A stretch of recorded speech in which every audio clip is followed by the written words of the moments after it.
ছোট সমস্যা আমাদের মধ্যে বাড়ে যেগুলো আমরা গুরুত্ব দিই না। स्कल बेस का जो कठिनाई ये है कि वहाँ के जो ट्यूमर्स आते हैं वहाँ तक एक्सेस पाना बहुत मुश्किल है। ऐसा कुछ रेड फ्लैग्स जो होता है जो हमें इग्नोर करना नहीं चाहिए। स्मोकर्स में, अल्कोहलिक्स में या फिर पान गुटखा जो भी खाते हैं, इनमें काफी सारे ट्यूमर्स आने का संभावना है। Hearing loss is nowadays a very common problem. The cochlear implant will give the implantee perfect normal hearing like yours and mine. एक मिथ है कि ये सोल्यूशन लॉन्ग टर्म नहीं है। It is a lifelong device. It doesn't get spoiled unless कुछ trauma वगैरह होगा। Is there any age limit? बच्चा 5 साल के बाद इम्प्लांट करेंगे तो उसका प्रोडक्टिविटी कम हो जाएगा। So cochlear implant is a magic device. আমরা সাধারণত শরীরের সেই সমস্যা নিয়ে কথা বলি যা আমরা বাইরে থেকে দেখতে পাই বা বুঝতে পারি, যেমন জ্বর বা ব্যথা। কিন্তু এমন অনেক ছোট ছোট সমস্যা খুব ছোট ছোটভাবে নিঃশব্দে আমাদের মধ্যে বাড়ে যেগুলো আমরা গুরুত্ব দিই না, ভাবি ঠিক হয়ে যাবে। বিশেষ করে আমাদের মাথা বা মাথার আশপাশের কোনো সমস্যা, হয়তো কানে একটু কম শুনছি, হয়তো মাথায় কোনো চাপ অনুভব করছি। এই ছোট সমস্যাগুলো ইগনোর করলে তা পরে বড় সমস্যা ডেকে আনতে পারে। সেগুলো কি কি, তার সমাধানই বা কি, তাই নিয়েই আজ দ্য ওয়ার্ল্ড আরোগ্য নতুন হেলথ টকে আমি তিয়াস এবং আমার সঙ্গে রয়েছেন ডক্টর সম্পত চন্দ্রপ্রসাদ রাও। তিনি programme lead in skull based surgery, একই সঙ্গে ককলিয়ার ইমপ্ল্যান্টোলজিস্ট এবং head and neck oncosurgeon. He is from Manipal hospital, old airport road, Bengaluru. Welcome, doctor. Namaste. Welcome to the World Aroggo. Thank you. Sir, I just said that you were skull-based surgery ka program lead and you were pioneer of that. Sir, whenever we hear about skull-based surgery or head and neck surgery, बहुत डर आ जाता है और हमें लगता है जो OT का जो लाइट है कब तक जलेगा, कब ऑफ होगा। हम मैनिफेस्ट करते हैं बहुत एक डरा हुआ सीन। एक्चुअली में रियल लाइफ में कितना डर होना चाहिए? हेड एंड नेक ट्यूमर्स और स्कल बेस्ड ट्यूमर्स के बारे में थोड़ा मैं डिटेल में बोलना चाहता हूँ। Head and neck tumours are the tumours which are there from the neck above up to the brain. Right. अभी ब्रेन के अंदर जो भी होता है वो न्यूरोसर्जरी में जाता है। ब्रेन और ये हेड एंड नेक का लिमिट जो होता है अपर लिमिट, उसका बीच में जो ट्यूमर्स आते हैं इसको स्कल बेस्ड ट्यूमर्स बोलते हैं। Skull base is the bony foundation on which the brain sits. Right. So between the ears, behind the eyes, there is a bony foundation on which the brain is sitting. The brain won't be floating inside the skull, right? So there will be so this area is called the skull base. Skull base के अंदर जो भी tumours आते हैं वो अलग किस्म का ट्यूमर होता है, वो न्यूरोसर्जरी और हेड एंड ऑन्कोलॉजी के बीच में होता है। हेड एंड ऑन्कोलॉजी में थायराइड का प्रॉब्लम आ सकता है, लैरिंग्स का प्रॉब्लम, ओरल कैंसर्स आते हैं, ट्यूमर्स आते हैं। मगर स्कल बेस का जो महत्व और या फिर कठिनाई ये है कि वहाँ के जो ट्यूमर्स आते हैं वो काफ़ी सर के बीचों बीच होते हैं, ब्रेन के नीचे होते हैं और वहाँ तक एक्सेस पाना बहुत मुश्किल है। ये पेशेंट्स के भी को भी जानकारी होना चाहिए कि स्कल बेस्ड ट्यूमर्स जब आते हैं बहुत साइलेंट किस्म के ट्यूमर्स होते हैं। So it is very important for the public to know that some of these tumours can exist in the centre of the skull, near the brain, behind the eyes, between the ears, and any symptoms that can come out of these tumours should not be ignored. The symptoms can be very simple like hearing loss, थोड़ा बहुत कान सुनने में कम हो सकता है, या फिर आंख दिखाने में, या फिर थोड़ा बहुत हेडेक हो सकता है, जो बहुत सारे लोग साइनस बोल के उसको ये करते हैं, या फिर माइग्रेन हुआ है, नींद नहीं हुआ, ऐसा बोल देते हैं। मगर there could be some very ominous, very serious tumors inside the skull base जो काफ़ी हद तक उसको निकालना भी काफ़ी मुश्किल हो जाता है। So there is a need for awareness about head and neck tumors and skull based tumors. Sir, ये जो छोटा छोटा सिम्टम आपने अभी बताया कि सुनने में थोड़ा प्रॉब्लम, कभी कभी लगता है गले में कुछ अटक के रहा है, क्या हुआ है, तो हम सुनते भी है, इग्नोर भी करते हैं, लेकिन इसके अंदर छुपा हो सकता है, ऐसे जो आपने बोला। तो ऐसा कुछ रेड फ्लैग्स जो होता है जो हमें इग्नोर करना नहीं चाहिए, ऐसे आप थोड़ा बोल सकते हो? करेक्ट। देखिए, ये हेड एंड नेक में जो थायराइड का अगर स्वेलिंग है तो this is very obvious, thyroid का स्वेलिंग दिखता है। और काफ़ी सारे लोग ऐसे ही अगर गले में कुछ सिम्टम्स है, जैसे आपने बोला अटक के कुछ बैठना, या फिर गले में वॉइस चेंज होना, these are very important symptoms to show that there is something happening. हम ट्यूमर्स के बारे में बात कर रहे हैं अभी, थोड़ा बहुत इधर ट्यूमर्स के बारे में ज़्यादा बात करेंगे, not cold and cough related, related change in voice and those kind of things, because और या फिर स्मोकर स्मोकर्स में, अल्कोहलिक्स में, या फिर पान गुटखा जो भी खाते हैं, इनमें काफ़ी सारे ट्यूमर्स आने का संभावना है. So this is but most of these head and neck tumours are obvious. जीभ में कुछ दिखता है, टंग में कुछ अल्सर आते हैं, या फिर ब्रीदिंग डिफिकल्टी आता है, या फिर थायराइड का स्वेलिंग आता है. तो these are all fairly things which people can come out and express, और वो दिखता है, और symptomatically this is very obvious. But skull based tumours are quite ominous, as I told you, क्योंकि वो सर के बीचों बीच पैदा होता है. It is difficult for people to pick up these tumors because the manifestation will be very very simple, like small hearing loss, headaches, जो आसानी से people ignore it for migraine or sinus headaches or those kind of things. There will not be very big symptoms. Severe pain भी नहीं है. नहीं, ज़्यादा severe, क्योंकि skull base में काफ़ी सारे areas, pockets होते हैं, like the cerebellopontine angle. उस जगह में वो काफ़ी काली जगह होता है, ब्रेन और बोन के बीच में काली जगह होता है, जहाँ ट्यूमर enlarge, expand होता है. और उसके बाद when it is too late, then the bigger symptoms will come, like difficulty in swallowing, change in voice, the tongue will start getting deviated, facial nerve paralysis. This is the single most important red flag. Facial nerve paralysis मतलब चेहरा जो है पूरा टेढ़ा हो जाता है, आंख बंद करना मुश्किल हो जाता है, ड्रूलिंग होता है. तो this is very, if there is even a slight degree of facial paralysis, या फिर आंख एक बार बंद करने में थोड़ा डिले होता है या फिर मुश्किल होता है, this is the biggest red flag. That means there is a tumor right in the center of the head and it's affecting the facial nerve जो बाहर दिखता है. तो this becomes very obvious. चेहरा टेढ़ा होना, जैसे आज सुबह का भी जो भी केस हमने बात किया, it was very obvious that this was it looks very bad on the face. So these are some of the symptoms that should not be ignored. As I always say, in today's age and era when there is so much of technology, it is very important to be doctor friendly. पहले हम बताते थे कि doctors के पास जाना बहुत डर लगता था, या फिर we used to tell very proudly, say in my whole life I have never been to a doctor. ये बहुत proudly बोलते थे. But I feel the era is changing because we are able to pick up things very easily. एक scan करेंगे तो तुरंत पता चलता है कि क्या प्रॉब्लम है, और उसके लिए जब छोटा होता है ट्यूमर या फिर कुछ डिफिकल्ट डिजीजेस, जब छोटा होता है उसको पिकअप करके उसको ट्रीट करना is more easy and more important then when it becomes. उसका आउटकम भी अच्छा आता है. सर मान लीजिए किसी का ऐसा कोई प्रॉब्लम आया, फिर वो डॉक्टर कंसल्ट किया और स्कैन वैन में ऐसा कुछ आया, सर्जरी करना ही पड़ेगा. तो अभी जो सर्जरी हेड एंड नेक और स्काल बेस्ड कोई भी सर्जरी सुनने से ही हमें लगता है कि लॉन्ग स्कार, फिर स्टिचेस होगा, फिर post operative pains and long recovery time, ऐसा कुछ मैनिफेस्टेशन हमारे दिल में आते हैं. लेकिन अभी हम मिनिमली इन्वेसिव सर्जरी के बारे में सुनता है, स्कार फ्री सर्जरी ये भी सुनता है.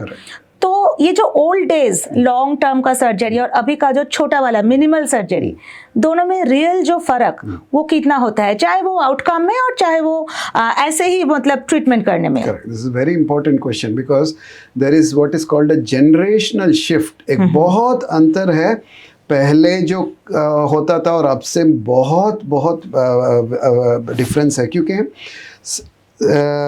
ब्रेन के नीचे का हिस्सा is also accessible through the nose, above the eyes, through the mouth. नीचे से भी हम ट्यूमर रिसेक्शन कर सकते हैं. पहले क्या होता था कि चिप ओपन होता था, ब्रेन का जो चिप है उसको ओपन करके ब्रेन को नीचे हटा के फिर ये ट्यूमरों को निकाला जाता था, जब कि ब्रेन बिल्कुल ठीक है, ब्रेन के नीचे है ट्यूमर. तो अभी क्या हो रहा है, using minimally invasive techniques like the endoscope and neuro navigation, जो एक बहुत खास टूल है which will map the entire CT scan and MRI live during surgery. तो इसके साथ एंडोस्कोप मतलब एक रॉड है जिसके अंदर एक कैमरा होता है. तो we take the camera right next to the tumour, बहुत पास तक जाके वहाँ we use instruments to through the nose, above the eyes, transorbital approaches, supraorbital approaches, minimally invasive pterional approaches, transnasal approaches, transoral approaches. यहाँ से endoscope use करके 3D cameras use करके हमारा Manipal में we have what is called 3D Vitom, 3D Rubina towers. So these are all, we use 3D and it gives excellent magnification. It looks so big and beautiful. So we are able to precisely do surgeries, but The cavit is, we are using very minimally invasive. So we are using, the entry is, and the approach is very narrow. If you open the skull, if you have big approaches, the scar is there, there's a lot of damage, but there is a lot of space also. In minimally invasive approach, the surgeon also must be adequately trained, because the margin for error also is very less. Right. But definitely we have moved from the old surgeries to the new era, where most surgeries are done scarless, and they're done, all the tumors of the skull base now are minimally invasive, and the approach is completely changed. Sir, the next question will be like, hearing loss is nowadays a very common problem. We often hear that congenital hearing loss for babies and old age में भी तो होता ही है, वो अलग सा है. तो इसमें आ गया कॉक्लियर इम्प्लांटेशन, कान के अंदर जो मशीन है हम पूरा रिप्लेस कर देते हैं. तो ये रियल लाइफ में कितना इफेक्टिव है? मतलब सच में जो हियरिंग का जो होता है वो सेम टू सेम हो जाता है? This is again a very, very interesting and important topic for discussion, because cochlear implant is a game changer. It is a miracle invention. क्योंकि हमारा 5 सेंसेस जो भी हैं, we have our 5 senses, उसमें सिर्फ एक ही सेंस ऐसा है जो man has been able to reproduce. Okay, and this is the only sense organ in our body where the machine is able to take the function of the hearing, which is a sense organ, isn't it? So yes, to answer your question right in the beginning, the cochlear implant will give the implantee, that is a recipient of the implant, perfect normal hearing like yours and mine. So it's not artificial. No, absolutely. Okay. There could be a small tinge of like an electronic sound, but that is to be very honest. But it is almost normal, and there is practically no difference between a cochlear implant or an implanted hearing and a normal hearing.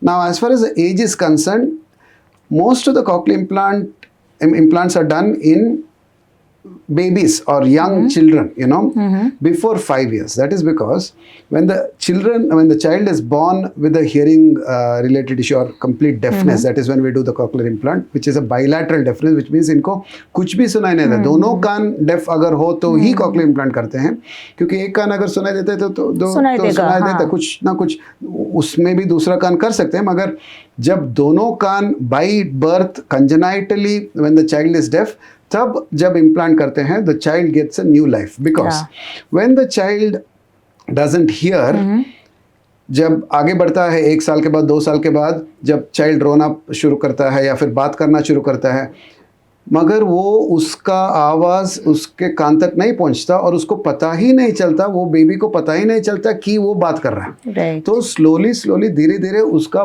बात करना, मुंह भी बंद हो जाता है. तो even if the oral structure, tongue and the larynx is intact and all right, because the child does not know that this is producing sound, because the child can't hear, the child will not only lose hearing, it will also lose speech. Yes. So this is a double blow for any. If somebody is blind, he or she is only blind. If somebody is deaf, they are also mute. Deaf and dumb. Deaf and dumb बोलते हैं, तो deaf and mute बोलते हैं. तो this is the challenge. तो इसीलिए it becomes a miracle device which is implanted. It's a surgical device which is implanted under the skin. उसका एक processor बाहर से होता है, जिससे after the surgery and after some processes, the child is absolutely getting normal hearing. Sir, एक myth है कि ये सोल्यूशन लॉन्ग टर्म नहीं है, कभी मशीन खराब हो सकता है, अंदर में प्रॉब्लम होगा, फिर से सर्जरी करना पड़ेगा. What is the reality? ऐसा होता है क्या? इट इज cochlear implant जिस किसी को भी डालते हैं, it is a life long device. Life long का ये मतलब है कि इनर कंपोनेंट जो है, जो अंदर सर्जिकली इम्प्लांटेड होते हैं, वो एक ही बार होता है और जिंदगी भर काम करता है. It doesn't get spoiled unless कुछ ट्रोमा वगैरह होगा तो. But in most of the implanted children or adults, the inner device is for long if it is maintained well. The outer device is called a processor. दो इस processor को rechargeable battery से recharge करना पड़ता है, और उसको वो भी लाइफ लॉन्ग ही है, मगर इसको अपग्रेड कर सकते हैं. मतलब अगर हर 5 साल 6 साल में कुछ नया डिवाइस आता है, तो बाहर का डिवाइस अपग्रेडेबल है, and it can be upgraded any number of times because it is always going to be compatible with the inner receiver stimulator complex. But the one which is put inside is for life, which also means उसमें एक cavity है. इसका ये मतलब है कि आपको जब एक बार सिर्फ एक मौका मिलता है उसको डालने के लिए, उसमें पुराने इम्प्लांट्स भी है, नया इम्प्लांट्स भी है, चीपर इम्प्लांट्स भी है, एक्सपेंसिव इम्प्लांट्स भी है। अगर आप ये समझते हैं कि चलो आज कुछ अभी पैसा कर कम लेते है हैं, और हाँ। आज थोड़ा पुराना इम्प्लांट डालेंगे, पैसा कम, तो ऐसा नहीं एक होता। बार हो गया तो हो गया। अगर Okay. कल 2 साल के बाद आपके पास पैसा आ जाएगा और आप उसको अपग्रेड करना चाहते हैं, अंदर का इम्प्लांट आप बिल्कुल नहीं अपग्रेड होगा। नहीं कर सकते। सो Okay. This is the it's something that one has to choose wisely while going in for a cochlear implant. Right. Sir, you said about the babies and the children cochlear implantation. Is there any age limit? Because कभी कभी होता है adult किसी का कोई accident में कान में trauma हो जाता है और एज आगे बढ़ता है तो सुनने में तकलीफ होता है। ऐसा जो एज ग्रुप है, Correct. ये लोग भी क्या ये इम्प्लांटेशन का वो सहाय ले सकता है? करेक्ट। सो कॉकलियर इम्प्लांट पहले सिर्फ बच्चों में करते थे हम, जो 5 साल के अंदर इम्प्लांट कर। इसमें एक बहुत इंपॉर्टेंट चीज़ पब्लिक को अवेयर होना चाहिए कि बच्चा 5 साल के बाद इम्प्लांट करेंगे तो उसका प्रोडक्टिविटी कम हो जाएगा। अच्छा। क्योंकि there is something called brain plasticity. जब ब्रेन को जब एक बच्चा पैदा होता है और उसको सुन नहीं पाता है, then there is no sound going into that part of the brain which is for sound. हमारा हर शरीर का हर एक अंग ब्रेन में रिप्रेजेंट होता है ना, तो ऐसे ही साउंड के लिए ब्रेन में एक एरिया होता है। तो this area gets input from the time the child is born. जब वो रोने लगता है तो उसको सुनाई देता है, आप बोलते हैं तो सुनाई देता है। तो the sound part of the brain, जो प्रोसेसर है ब्रेन, उस जगह का स्टिमुलेशन स्टार्ट्स फ्रॉम बर्थ। मगर जिस बच्चे में हियरिंग नहीं है, that area does not gate stimulated when the real estate in the brain is not used. Encroachment होता है। अच्छा। हर जगह पे जब जैसे एंक्रोचमेंट होता है ना, तो ऐसे ही the real estate in the brain also gets encroached by the other areas. Okay. जो स्पीच का एरिया हो, जो आइज का एरिया हो, जो भी है, that will take away the empty area. So once that encroachment happens, सुनाई देने के लिए ब्रेन में कोई जगह नहीं होता है। This is a point after which cochlear implant will not work. Okay. So this process is from 0 years to 5 years to Okay. or maximum 6 years. उसके बीच में you have to do the cochlear implant. This is a Okay. very important point. So a lot of people think that चलो मैं 2 साल के बाद करता हूँ, वो बाद में भी कर सकते हैं। No, in a child which is born deaf, जो कंजेनाइटल डेफनेस बोलते हैं, सिर्फ 5-6 साल का ये है। और 5 और 6 साल में रिजल्ट्स ऑलरेडी डाउन है। First few years 1, 2, 3 these are the best years for implantation. और in adults now the implantation has gone to adults. So adults, जैसे आपने बोला, old age related, Right. trauma related, या फिर जो किसी कारण loud noise में कई बार people पटाखा धमाका होने कोई से, इन्फेक्शन भी होता है कभी इन्फेक्शन कभी। होने से, whatever is the reason for hearing loss, which is nerve related hearing loss, not the outside tympanic Okay. membrane related hearing loss, but nerve related hearing loss, उसके लिए cochlear implant is a solution, and now a lot of adults are also being implanted. Okay. In fact, in our center, very few centers do both pediatric and adult implants. In our center, we do an equal number of pediatric and adult implants, and we also do implantation along with skull base surgery. So skull base surgery में tumour के कारण बहुत सारे time the patients will lose hearing. So when the patients are losing hearing because of tumors, there also we can do cochlear implants, we can do osteo implants. There are many types of implants. So this is the entire spectrum: children, adults, and tumor surgeries also. Sir, जिसको सुनाई नहीं देता है कोई भी family पे, तो बच्चे को सुनाई नहीं दे रहा है, बात नहीं कर रहा है, तो पूरा फैमिली ही डिस्ट्रेस में हो जाता है। और एडल्ट में भी अगर ऐसा होता है तो चिल्ला मिल्ली रहता है, आपको सुनाई नहीं दे रहा है, ऐसे होता है घर में। जब ये चेंज हो जाता है आफ्टर इम्प्लांटेशन, तब पूरा फैमिली का माहौल चेंज होना चाहिए। ऐसा कोई इंसिडेंट, ऐसा कोई इंस्टेंट आप बोल सकते हो? There is a big socio-economic impact of cochlear implantation. Right. ये देखिए, हमारे घर में बुजुर्ग भी हैं, there are adults, elderly persons. हम क्या करते हैं, when they start losing their hearing, they are 60 years or 65 years, even 70 years, we start condemning them, Right. saying that ये कुछ नहीं हो सकता, इनके लिए क्या। But you see, they are so eager to play with their grandchildren, उनके पोते के साथ खेलना चाहते हैं, बात करना चाहते हैं। तो when their hearing goes down, बात करना मुश्किल हो जाता है, उनसे बात करना मुश्किल हो जाता है, स्पेशली द ग्रैंड चिल्ड्रन, जो छोटे छोटे बच्चे हैं घर में, वो नाना नानी से बात नहीं करेंगे, तो this has a severe psychological impact on the, so then they start getting depressed and they go down, and so it is very important for a family to take care of the grandparents, and for grandparents it is very important to hear, तो इनके लिए भी cochlear implant is very important, and any adult who has lost hearing, it is very important to rehabilitate hearing, क्योंकि अगर कोई office का काम कर रहा होता और उनका सुनाई नहीं देता, सो मीटिंग्स में हैंडीकैप होते हैं, शोर शराबा में उनको सुनाई नहीं देता, if they go to a noisy area they can't hear, तो there is a huge productivity element to this, so not only quality of life, also productivity comes down when the hearing is not there, so a lot of adults undergo, children it is a must because it is there the socio-economic impact is massive, because as I told you, up to 5 years if you don't implant, then the child is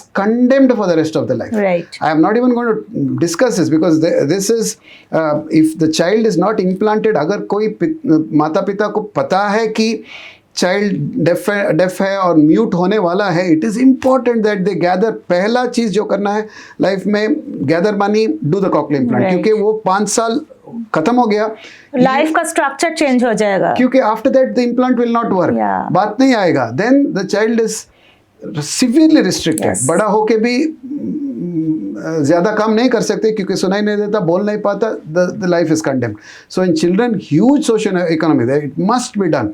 Adults में, as I told you, in a working age, it is very important for their work, and also in the old age where the grandparents become emotionally involved in the family, because the only way they will deal with the family, with the children, is by talking, because उनको बाकी कुछ करना ही नहीं है, घर में आके बच्चों को संभालना है, so there also there is a huge, so cochlear implant is a magic device which not only brings back hearing and speech, but it has a huge socioeconomic impact where the productivity increases and the emotional benefit is extreme. It's very good. Right, sir.